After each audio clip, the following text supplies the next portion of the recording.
Hello বন্ধুরা, দেখো আজকে আমাদের দুপুরের মেনু হচ্ছে মাছের মাথা দিয়ে ডাল। এই যে এখন প্রসেসিং চলছে, এখন কষানো হচ্ছে মশলা। এখানে ডাল সিদ্ধ হয়ে গেছে, দেখতেই পাচ্ছ মশলাটা সুন্দরভাবে কষে গেছে। এবার মাথাগুলো এক এক করে ছেড়ে দেওয়া হবে, দিয়ে একটু নাড়াচাড়া দিয়ে ডাল সিদ্ধটা তারপরে আমরা তার মধ্যে দিয়ে দেবো। দেখতেই পাচ্ছ মশলার সাথে মাথাটাকে বেশ লাল লাল করে আমরা ভালো করে ভেজে দিয়েছি। এবার আমরা ডাল সেদ্ধটাকে মিলিয়ে দেবো। সামান্য চিনি অ্যাড করে দিলাম, চিনি অ্যাড করে দিলে আরও স্বাদটা ভালো আসে। তো ততক্ষণ ফুটে গেলেই আমরা এবার ডালটাকে নামিয়ে দেবো।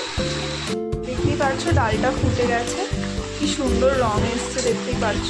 চলো এবার সবশেষে আমরা ঘি আর গরম মশলা দিয়ে দেবো ডালের মধ্যে। সামান্য ঘি আর সামান্য গরম মশলা দিয়ে এবার নামিয়ে ফেলবো।